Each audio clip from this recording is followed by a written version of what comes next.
Ternyata makin dekat, makin meneliti baru kita tahu benar ini keadaan yang paling real dari seorang yang diberkati oleh Tuhan.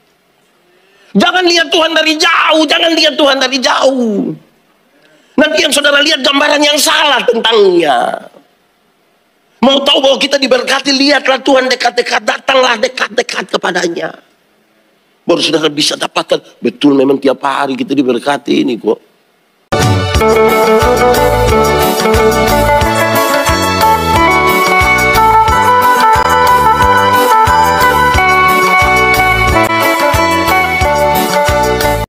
Mari berdoa. Ya Tuhan Allah, kami mohon kepadamu, kuatkanlah dan teguhkanlah iman kami, supaya waktu di mana kami belajar firman Tuhan, biarlah ini menjadi waktu paling baik bagi kami. Kami berdoa, Tuhan jauhkan semua penggoda pencobaan. Biar di dalam damai-Mu kami belajar firman-Mu. Kami rindu pada firman-Mu. Berfirmanlah bagi kami Tuhan. Di dalam nama Yesus, firman yang hidup itu kami berdoa. Amin. Mari silakan duduk semua. Bapak Ibu Saudara-saudara, Shalom. Sukacita kita di hari ini dan pagi-pagi ini, semua aja kita renungkan satu bagian ini. Mari kita buka Mazmur 143 ayat yang ke-8. Mazmur 143 ayat yang ke-8, firman Tuhan berkata demikian. Perdengarkanlah kasih setiamu kepadaku pada waktu pagi. Sebab kepadamu lah aku percaya. Beritahukanlah aku jalan yang harus kutempuh. Sebab kepadamu lah ku angkat jiwaku. Demikian firman Tuhan. Berbahagia setiap orang yang mendengar firman, memelihara dan melakukan dalam hidup setiap hari. Shalom.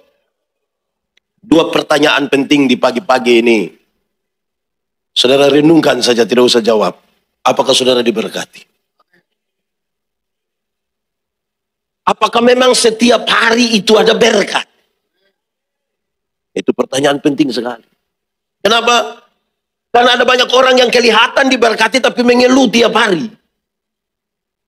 Ada banyak orang yang sebenarnya ada hidup baik tetapi tidak ada sukacita dalam hidupnya. Kok makin Tuhan percaya kepada kita berkat-berkatnya, makin kita meragukan kuasa Tuhan. Dua pertanyaan itu menolong kita saudara-saudara untuk bertanya terus-terus dalam hidup kita. Apakah memang saya diberkati? Dan apakah memang selalu ada berkat Tuhan tiap hari dalam hidup kita? Kenapa? Ada banyak orang tidak bergereja juga tapi kita lihat hidupnya lebih sukses dari kita. Dan sekarang persoalannya ada di mana saudara-saudara sampai kita diberkati tapi kadang-kadang tidak peka terhadapnya. Sebenarnya dimulai dari apa permintaan kita waktu pagi-pagi ketika bangun. Coba renungkan saudara, tadi waktu bangun pagi ada yang berdoa. Kalau saudara berdoa, apa yang saudara minta? Apa yang saudara minta waktu pagi-pagi tadi bangun dan berdoa? Itu bagi yang berdoa, apalagi yang tidak berdoa dia tidak tahu nanti. Dua permintaan ini menarik. Yang pertama, supaya orang tahu bahwa tiap hari itu ada berkat dan selalu baru. Pertanyaan pertama itu terjawab. Tuhan, perdengarkanlah kasih setiamu kepadaku tiap pagi. Tuhan tolong kasih ingat kembali bahwa engkau setia kepadaku tiap pagi itu. Waktu aku bangun tidur aku menemukan kasih-Mu. Dengar-dengarlah, ingat-ingatlah, ulang-ulanglah, renungkan kembali bahwa Tuhan mengasihi kita tiap pagi. Itu penting. Saudara tidak boleh bangun pagi-pagi langsung berpikir soal pinjaman online. Tidak bisa begitu. Bangun dengan bangun itu berpikir, Tuhan tolong kasih ingat saya, kasih setia. Saudara akan menemukan tahun lalu saudara diberkati, bulan lalu saudara diberkati, minggu lalu saudara diberkati, 4 hari lalu saudara diberkati, 3 hari lalu saudara diberkati, 2 hari lalu saudara diberkati, kemarin saudara diberkati, dan hari ini dalam keyakinan iman kita percaya Tuhan memberkati kita. Jadi dengar-dengar itu dulu, ingat-ingat itu dulu, berdoa minta Tuhan. Lalu bagaimana sekarang meneruskannya? Saudara-saudara, kalau kita tahu persis sekarang bahwa Tuhan memberkati kita di tiap hari itu, apa yang harus dilakukan? Tuhan, perdengarkanlah kepadaku kasih setiamu setiap pagi. Maka diajak kita sekarang, saudara-saudara, coba menghitung berkat-berkat. Menghitung itu ada dua. Yang pertama, menghitung berarti coba meneliti kembali. Coba meneliti. Coba lihat lebih dekat. Itu artinya menghitung. SD dulu kami di kampung, mungkin kita mengalami hal yang sama saudara. Kalau SD dulu ada bagian di mana guru suruh kita menggambar bebas. Yang paling banyak digambar itu pemandangan. Itu pemandangan itu pasti ada gunung dan gunungnya tajam sekali. Begini dia gunung. Mungkin kalau balon kena bisa pecah itu balon itu. Ada matahari satu, ada burung dua, ada awan. Kira-kira kalau kita gambar pemandangan begitu. Saudara, coba saudara bayangkan satu gunung di Jawa Timur. Ada yang pernah ke gunung? Waktu saudara gambar gunung, waktu itu guru bertanya, ini gunung apa? Saudara sebutkan apa gunung itu. Coba setelah dewasa saudara pergi ke gunung itu, apakah memang gunung itu setajam itu? Apa memang gunung setajam itu? Tidak kan? Waktu lihat dari jauh seolah-olah dia tajam. Waktu kita makin dekat, ternyata gunung tidak setajam itu. Ada lembah, ada lubang, ada macam-macam di situ. Ternyata makin dekat, makin meneliti baru kita tahu benar ini keadaan yang paling real dari seorang yang diberkati oleh Tuhan. Jangan lihat Tuhan dari jauh, jangan lihat Tuhan dari jauh. Nanti yang saudara lihat gambaran yang salah tentangnya. Mau tahu bahwa kita diberkati, lihatlah Tuhan dekat-dekat, datanglah dekat-dekat kepadanya. Baru saudara bisa dapatkan, betul memang tiap hari kita diberkati ini kok. Anak-anak kecil bilang kepada papanya, ketika lihat pesawat, Papa, pesawat itu kan kecil sekali toh Pak. Nah, besar, Papa itu kan kecil, besar. Bagaimana Papa menjelaskan kalau pesawat itu besar? Nah, ini kan jauh, makanya dia. Coba kalau pesawat itu datang ke rumah kita. Kan pasti kita keluar di Metro TV malam. Kalau semakin dekat dia besar, banyak orang tidak menemukan dan merasa dia tidak diberkati karena dia duduk jauh dari Tuhan. Dia berdiri sangat jauh dari Tuhan, bagaimana dia bisa melihat, merasakan bahwa Tuhan ternyata sedetail itu dalam hidupnya.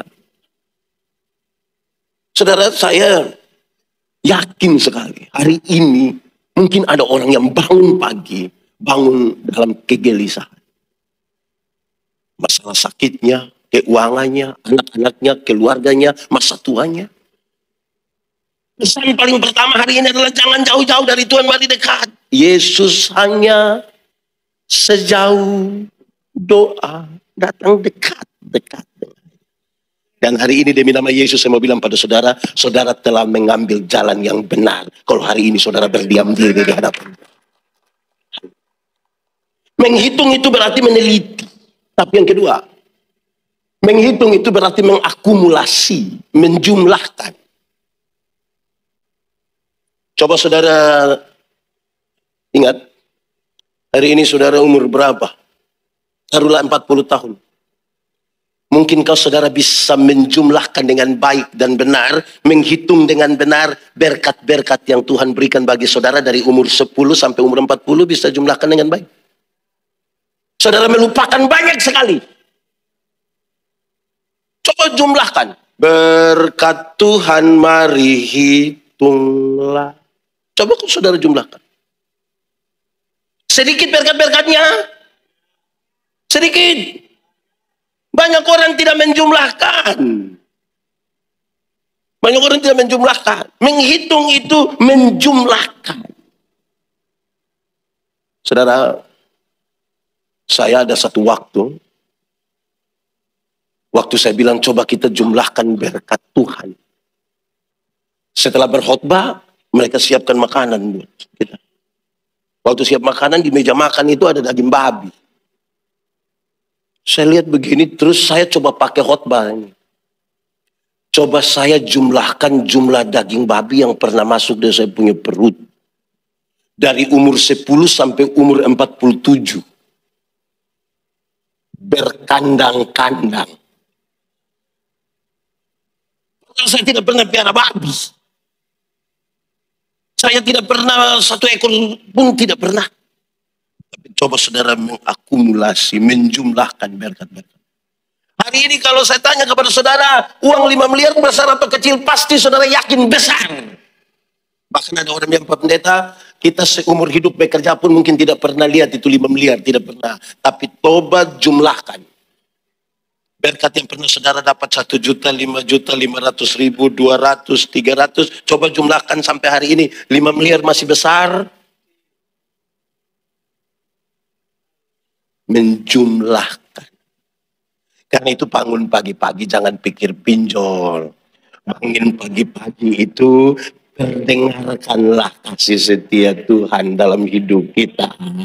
Supaya kita akan memulai hari ini dalam keyakinan Tuhan memberkati kita. Masih mau mengeluh hari ini? Tuhan masih memberikan kepada kita banyak sekali hal, tapi cara pandang kita penuh pengeluhan. Bagaimana kita menerima dan menikmati. Itu bagian pertama. Tapi setelah dalam keyakinan itu Tuhan memberkati kita karena kami sudah coba jumlahkan satu persatu, sekarang dia kasih naik satu. Tapi Tuhan, tolong tunjukkanlah kepadaku jalan yang harus kutempuh. Ada berkat hari ini. Ada Tuhan sediakan di situ. Tapi Tuhan tolong tunjukkan kepada saya jalan yang harus saya tempuh untuk dapat berkat itu. Tuhan tolong tunjukkan. Kenapa? Ingat, tidak semua jalan benar untuk sampai pada berkat yang Tuhan siapkan. Tidak semua jalan benar. Dan itu sebagai orang-orang yang diberkati oleh Tuhan, bertanyalah kepada Tuhan tiap pagi. Tuhan, tolong tunjukkan jalan yang harus kutempuh. Tidak semua jalan benar. Ada orang berdoa, Tuhan, uang tinggal 500 ribu. Tuhan tolong tambahkan, karena ada kebutuhan. Oke. Habis berdoa keluar, ada teman bilang, bro, Tuhan, berapa? 500 saja. Terus dia pikir, mungkin ini jawaban doa. Tidak semua jalan benar untuk beroleh itu. Karena itu tunjukkanlah jalan yang harus kutempuh. Bagaimana pendeta saya menemukan jalan itu? Jawabannya gampang saja. Jawabannya adalah baca firman Tuhan. Supaya kita menemukan jalan. Contoh, Tuhan tunjukkanlah jalan yang harus kutempuh. Terus kita buka Alkitab, baca satu ayat saja. Itu ayat bilang begini. Misalnya ayat yang kita buka baca bilang, hormatilah ayahmu dan ibumu supaya lanjut umurmu di tanah yang Tuhan Allah berikan kepadamu. Pasti pesannya gampang kan? Pesannya, oh yang harus saya lakukan hari ini adalah hormatilah ayah dan ibu. Terus pagi-pagi dia bilang, Pak, Ibu, Papa dan Mami, ini anak sudah berubah. Mungkin hari terakhir ini. Masa dengan melakukan itu, kita dijauhkan dari berkat. Saudara bangun pagi, saudara baca, hendaklah kamu saling mendahului dalam memberi salam. Saudara ketemu satu orang pagi-pagi, shalom, selamat pagi. Sampai. Kita karena tidak melakukan itu, banyak kali kita penuh kecurigaan terhadap orang lain. Saudara tahu bahwa pembacaan ini sangat ringan untuk mau katakan kepada kita, saudara diberkati. Tapi seringkali kita gelap ini karena kita tidak minta Tuhan tunjukkan jalan itu. Ada seorang sepasang suami istri jalan-jalan begini. Istrinya lihat ada uang 2.000 di situ. Istri mau ambil. Suami bilang, Ibu, tidak boleh. Kenapa? Itu bukan kita punya. Iya Pak, tapi kan tidak ada orang lihat. Sekalipun tidak ada orang lihat, itu bukan kita punya. Oke, mereka lanjut jalan. Beberapa ratus meter ke depan ada uang 100.000. Sekarang suaminya yang mau ambil. Istri bilang, Papa, tidak bisa. Kenapa? Itu bukan kita punya. Mama kan tidak ada orang lihat sayang. Jadi kan Papa bilang sekalipun tidak ada orang lihat, itu bukan. Terus suaminya bilang begini, sayang, coba sayang pikir baik-baik. Di satu waktu yang sama Tuhan izinkan dua hal ini terjadi. Bukankah ini maksud Tuhan untuk kita dapat? Ya, itu jangan sampai yang bukan milik kita. Saudara-saudara, ada beberapa orang datang bilang kepada saya, pendeta, ini anak mau besarkan bagaimana? Mau didik bagaimana? Marah sudah, pukul sudah, ancam sudah, segala macam sudah. Tapi ini anak model begini terus, tidak tahu dia ikut siapa. Saya bilang, mau ikut siapa? Kalau bukan ikut dia punya mama, ya pasti ikut dia punya bapak. Masa ikut saya? Kan tidak mungkin. Terus saya kasih tahu, Alkitab mengisyaratkan, supaya anak-anakmu jadi baik, lakukanlah 3 hal ini. 1, panggil mereka dengan nama yang baik. Panggil mereka dengan nama baik, dan tidak dong jadi baik. Kedua, ini maksud dari bagian ini. Berikan kepada mereka makanan yang baik. Makanan yang baik itu bukan soal 4 sehat 5 sempurna. Bukan soal nasi basi atau tidak. Makanan yang baik itu adalah uang hasil tipu, hasil korupsi, hasil judi, hasil rampasan. Jangan kasih makan. Cukupkan dirimu dengan apa yang ada padamu. Berbahagialah engkau dan baiklah keadaan. Supaya kita menemukan jalan yang benar. Tapi itu semua tidak boleh dilakukan hanya sekedar coba-coba. Tidak bisa. 2 pernyataan untuk menegaskan itu kalimat disebutkan. Karena kepadamulah aku percaya. Dan yang kedua dia bilang. Karena kepadamulah ku angkat jiwa. Keyakinan bahwa kita diberkati, bahwa keyakinan bahwa tiap-tiap hari itu ada berkat, harus dimulai dari sebuah keyakinan bahwa Tuhan memang hanya kepadamu lah aku percaya.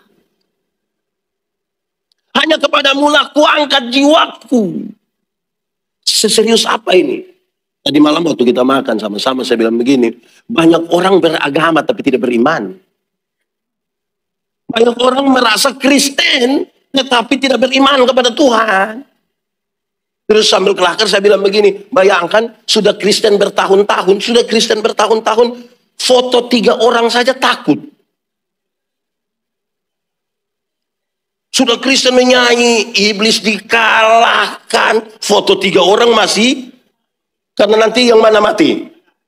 Bayangkan itu. Kristen seumur hidup ini, foto 3 orang masih takut. Bayangkan, seumur hidup Kristen percaya bahwa berkat Tuhan luar biasa.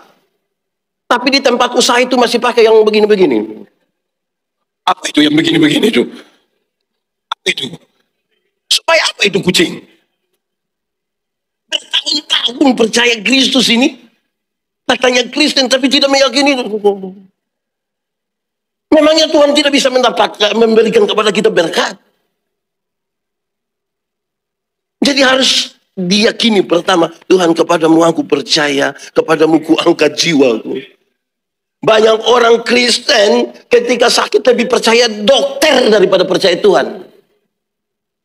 Saya tidak bilang bahwa saudara tidak usah ke dokter, saya tidak bilang begitu. Pergi saja dalam keyakinan, Tuhan bisa pakai ini, Tuhan bisa pakai ini, Tuhan bisa pakai dokter untuk kita sembuhkan. Jangan taruh dia yang pertama. Banyak orang yang sudah betul-betul kalau sakit mesti Singapura, mesti. Saya bayangkan kalau saudara tinggal di timur mati lama, saudara. Karena kita taruh di sini bukan Tuhan. Saudara lihat bagaimana perubahan hidupnya. Bagaimana berubah? Saudara, kalau orang membangun kehidupannya dalam keyakinan kepada Tuhan, apapun yang dialami hari ini, dia tahu bahwa Tuhan tetap akan memberikan jalan keluar dalam hidup. Dia pasti. Ada satu orang tua kehilangan kuda kesayangannya 1 ekor. Tetangga-tetangga datang bilang begini, Papa, yo, pasti Bapak sedih sekali, pasti Papa susah. Kenapa? Kuda kesayangan hilang. Dia bilang begini, nasib baik, nasib buruk, siapa tahu. 2 minggu kemudian kuda kesayangan itu kembali bawa 40 kuda liar dari hutan. Tetangga-tetangga datang bilang, Bapak, yuk, pasti Bapak senang sekali. Kenapa? Kuda kesayangan pulang, bawa lagi 40 kuda liar.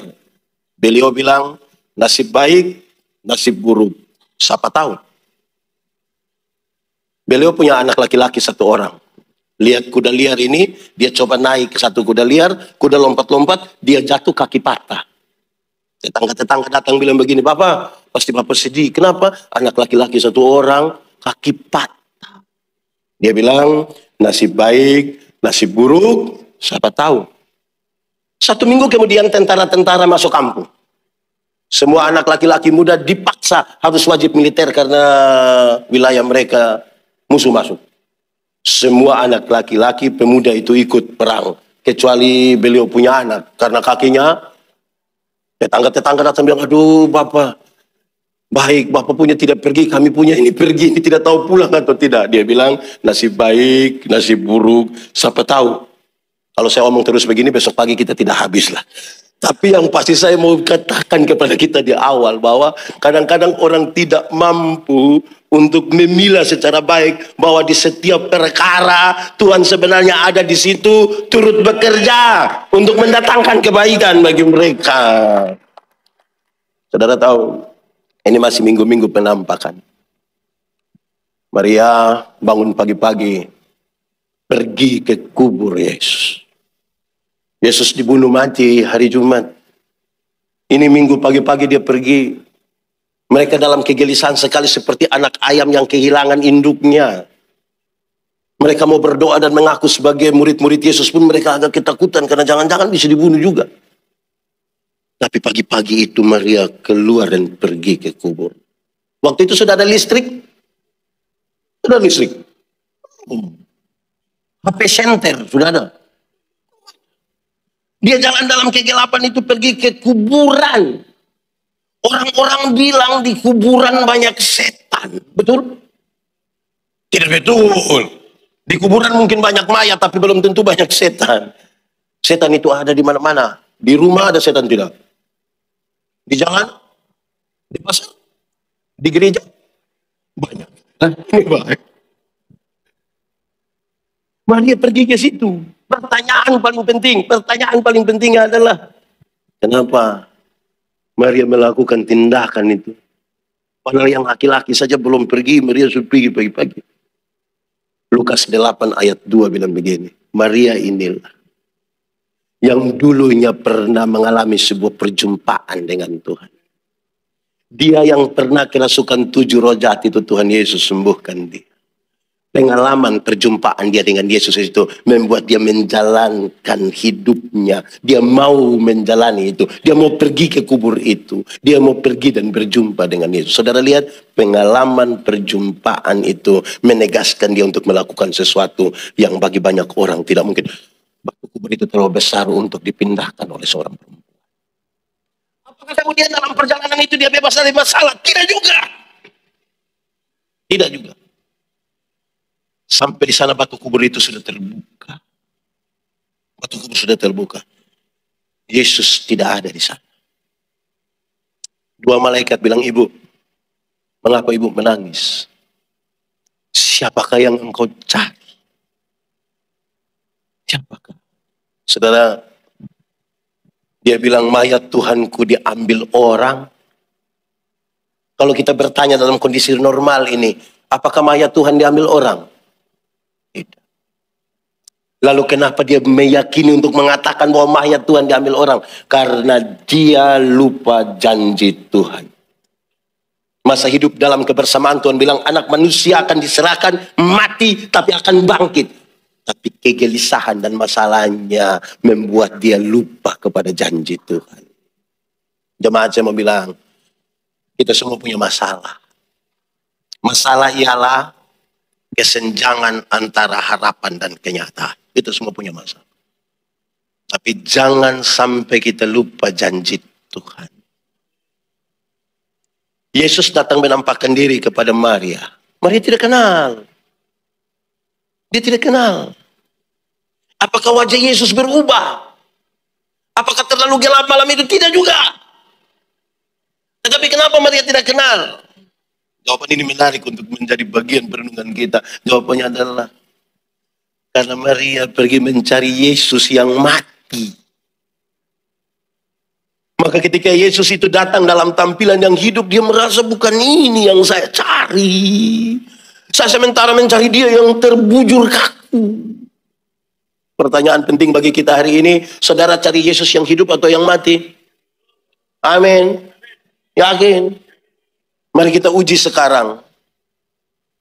Meja, mimbar, hidup atau mati? Karena dia mati kita bisa atur menurut yang kita mau. Kursi-kursi hidup atau mati? Karena mati kita bisa urus menurut yang kita mau. Gitar hidup atau mati? Mati, kita urus ikut maunya kita. Tuhan hidup atau mati? Karena dia hidup kita tidak mengatur Tuhan menurut yang kita mau. Tuhan yang harus urus kita.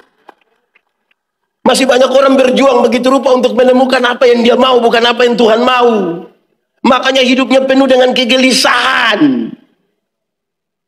Carilah Yesus yang hidup. Yang kita percaya bahwa rancangannya lebih baik dari apa yang kita pikirkan sekalipun. Kadang-kadang kita berhenti berdoa kan kita rasa tidak ada jawaban. Padahal Tuhan menjawab kita. Saudara, biasa di penjara-penjara, para psikolog suka pergi ke sana bawa kertas putih, bawa spidol, kasih titik hitam. Bilang kepada para narapidana, saudara coba saudara lihat ini. Sudah, apa yang kamu lihat? Yang kami lihat ada titik hitam di situ. Oke, masih ada yang kamu lihat? Tidak. Hanya ini? Iya. Betul. Ya, oke. Terus mereka bilang begini. Mata saudara terlalu tertuju kepada titik hitam ini. Sampai saudara tidak bisa melihat bagian-bagian yang masih putih bersih di sini. Mata saudara terlalu tertuju pada masalah. Sampai saudara tidak bisa melihat kemuliaan.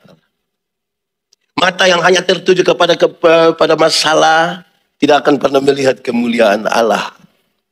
Karena itu saudara, di pagi-pagi memulai hari ini kita diingatkan, Tuhan tolong perdengarkan kembali kasih setia Tuhan. Mungkin saya lupa karena sudah umur begini lama ini, tambah tua lagi kan tambah lupa kan. Tuhan tolong ingatkan kembali kasih-kasih setiamu yang kami alami tiap-tiap hari. Terus Tuhan hamba percaya sekali sebentar ada berkat Tuhan. Dan sekarang Tuhan tolong tunjukkan jalan yang harus ditempuh. Harus Tuhan tunjukkan. Ingat saudara, uang kaget itu tidak ada sebenarnya. Tidak pernah ada yang bernama uang kaget. Saudara jangan percaya itu. Tidak ada berkat datang kaget-kaget. Itu efek dari sesuatu. Yang itu saudara harus membangun duluan dalam keyakinan iman. Ada ibu-ibu waktu itu. Orang ini jemaat tempat saya layani. Dia susah sekali. Kalau mau pergi ke rumahnya kita harus langgar sungai. Dia tinggal sendiri di, kalau kita sebut sedikit hutan lah di situ. Yang menarik waktu COVID itu saudara-saudara semua orang susah. Orang-orang kaya pun susah. Terus waktu dia pulang gereja, dia temukan ada dompet. Isi uang 1.500.000. Di itu dompet tidak ada surat apapun. Tidak ada KTP, SIM atau tidak ada. Jadi hanya dompet berisi uang 1.500.000. Terus saya mau tanya saudara, sebelum saya lanjutkan kisah ini. Menurut saudara itu berkat? Saya yakin orang yang kaya sekalipun kalau dia lihat ada 1.500.000 itu sulit dilewatkan. 1.500.000. Tapi apa yang dilakukan oleh ibu ini? Dia ambil, hitung kembali itu uang. Ada anak-anak duduk di situ, dia pergi. Dia bilang, anak-anak, bisa bantu saya? Iya, kenapa? Tolong bawa ini ke RRI. Untuk kasih pengumuman bahwa mungkin ada orang yang kehilangan uang. Waktu dia cerita saya ibadah rumahnya, dia cerita. Saya tanya dia, lalu ibu buat apa? Saya kasih itu anak-anak. Untuk diantar. Hei ibu yakin itu anak-anak nanti bisa antar sampai di radio? Dia bilang, pendeta, saya tidak peduli dia mau antar atau tidak. Yang penting saya bilang, tolong kamu antar dan dia mau. Tugas saya sudah selesai.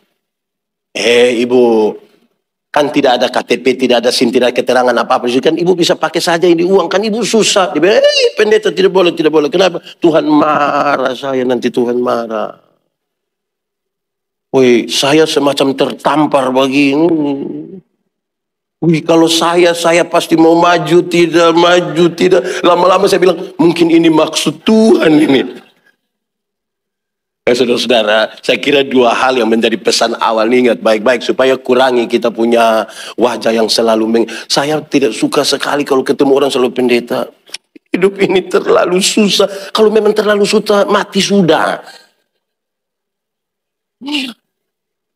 Kita ini terlalu banyak mengeluh sampai tidak pernah melihat berkat-berkat yang Tuhan kasih nih, saudara. Karena itu bersyukurlah. Bersyukurlah. Dan Tuhan masih pelihara kita. Ini ada banyak orang tua. Ini pasti ada yang umur 60, 70, 80. Bersyukurlah. Ada banyak orang rindu 60. 34 dia supara itu. Jadi kalau masih 60 bersyukurlah. Bersyukurlah. Saya suka tanya orang tua. Ibu umur berapa sekarang? 70. Sehat? Terus dia bilang begini. Ya namanya sehat orang tua toh. Sehat orang tua itu kan tambah asam urat sedikit, tambah pinggang sakit, tambah sedikit. Saya kira ini serius ini saudara. Perdengarkanlah kasih setiamu kepadaku setiap hari Tuhan. Tapi Tuhan saya percaya hari ini ada berkat. Tolong tunjukkan jalan yang harus kutempuh supaya kita. Saudara bisa bayangkan kalau semua orang percaya kepada Tuhan melaksanakan dua hal ini. Bukankah hidup kita penuh dengan berkat? Saya berkhotbah di tempat ini kali lalu dan saya bilang, kita ini kalau Tuhan makin berkati kita, kekhawatiran kita makin tinggi. 10.000 per puluhan 1.000 kan? Pasti kasih. 1.000. Tuhan kasih naik 100.000 per puluhan. Masih kasih kan? Hanya 10.000 kacang-kacang. Tuhan kasih naik 1 juta per puluhan. Masih kasih? Kasih. Hanya 1 lembar. Tuhan kasih naik 10 juta per puluhan. Masih kasih? Masih? Kenapa mulai beda pendapat? Makin besar kita makin gelisah. Ambil 1 juta di tangan kiri, 9 juta di tangan kanan. Kita lihat 2-3 kali, lihat ulang-ulang begini. Terus bilang, Tuhan juga mengerti. Makin diberkati kok kita makin ragu dengan Tuhan. Ada seorang ibu kemarin saya pelayanan di mana ya, saya lupa. Saya di mana? Oh, di Sangir. Dia baru habis operasi. Waktu dilihat saya, dia mau minta berdoa, dia lihat saya, dia menangis. Permisi dia buka, dia Bapak lihat tidak ada lah. Saya bilang tutup saja. Terus waktu mau berdoa saya bilang dia, Ibu, mujizat itu apa ya Ibu? Mujizat itu apa? Mujizat itu apakah ada orang sakit kepala terus kita bilang dalam nama Yesus dan sembuh? Iya.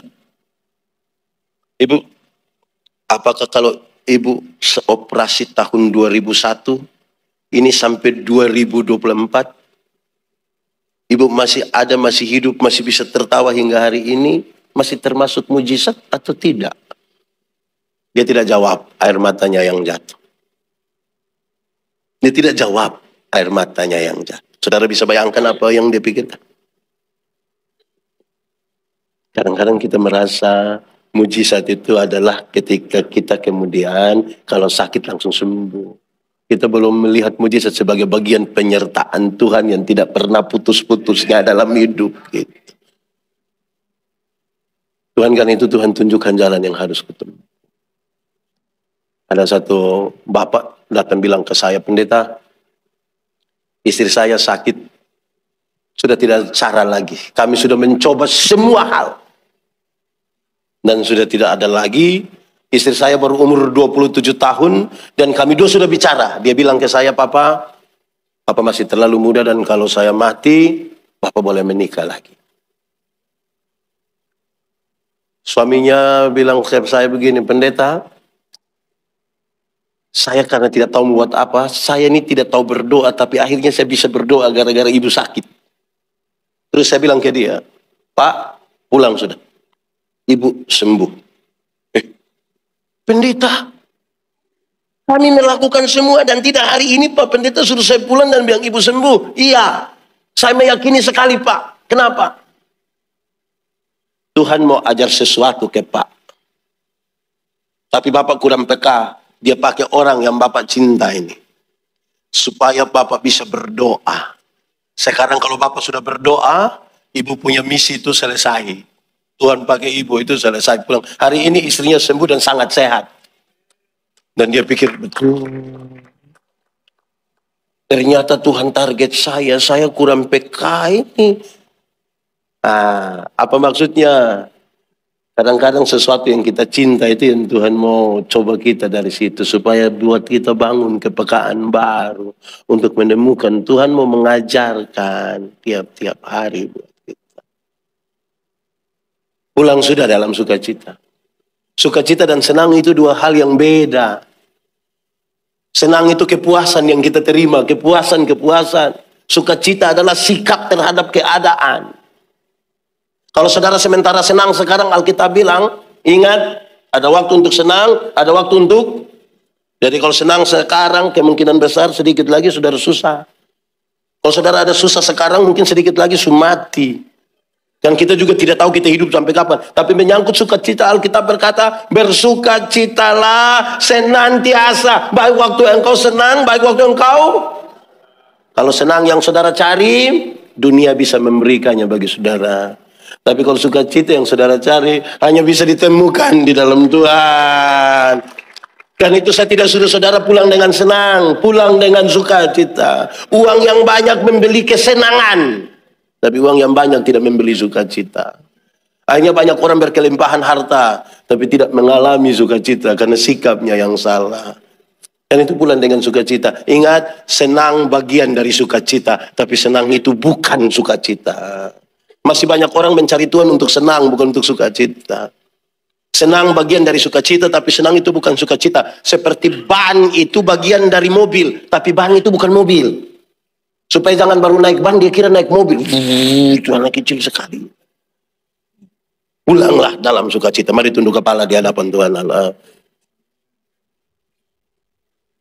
Nikmati 1-2 menit dengan Tuhan. Firman Tuhan berkata, kalau kamu dengar suaranya, jangan keraskan hatimu. Minta Roh Kudus lembutkan setiap hati yang keras. Nikmati saja dengan Tuhan hari ini dan katakan sesuatu kepada Tuhan. Jujur. Ingat, manusia mungkin kita bisa tipu, tapi Tuhan tidak bisa kita tipu. Dia lihat sampai ke kedalaman jiwa kita. Dia sungguh tahu siapa kita hari ini. Berkomitmenlah Tuhan. Perdengarkanlah kasih setiamu kepadaku tiap-tiap hari. Karena saya terlalu tertuju kepada masalah dan lupa kepada kesetiaan Tuhan atas saya. Bilang kepada Tuhan, Tuhan tolong tunjukkanlah kepadaku jalan yang harus kutempuh hari ini. Karena Engkau menyiapkan sukacita, damai sejahtera, berkat jasmani rohani. Minta pada Tuhan. Tuhan berikan kepekaan. Kepekaan pada kami, kepada kita sekalian, kepada diri saya. Supaya kepekaan itu membawa saya kepada apa yang Tuhan maksudkan. Tuhan terima kasih. Firman-Mu menolong kami untuk memulai hari dengan benar. Kami renungkan Firman-Mu dalam keterbatasan kami, tapi kami percaya kalau Tuhan di dalam kami, kami di dalam Tuhan, benih-benih Firman-Mu akan bertumbuh dan berbuah dalam hidup kami. Kami meyakini Firman-Mu akan menjadi pelita bagi kaki kami, terang bagi jalan kami. Supaya kami pulang hari ini dengan sukacita, bukan karena kami tanpa masalah, tapi karena kami tahu Tuhan Yesus yang baik tidak akan pernah biarkan kami berjalan sendiri. Supaya hari ini yang lemah dikuatkan, yang putus asa Tuhan berikan harapan kepadamu. Saudara yang masih ragu-ragu, Tuhan berikan iman atasmu. Yang berbeban berat, Tuhan berikan kelegaan kepadamu hari ini. Yang sakit, Tuhan sembuhkan engkau. Yang berduka cita, Tuhan berikan penghiburan sejati atasmu. Terpujilah namamu Bapa. Engkau dahsyat bagi kami. Namamu besar. Di dalam nama Yesus kami berdoa. Yang percaya sama-sama kita katakan amin.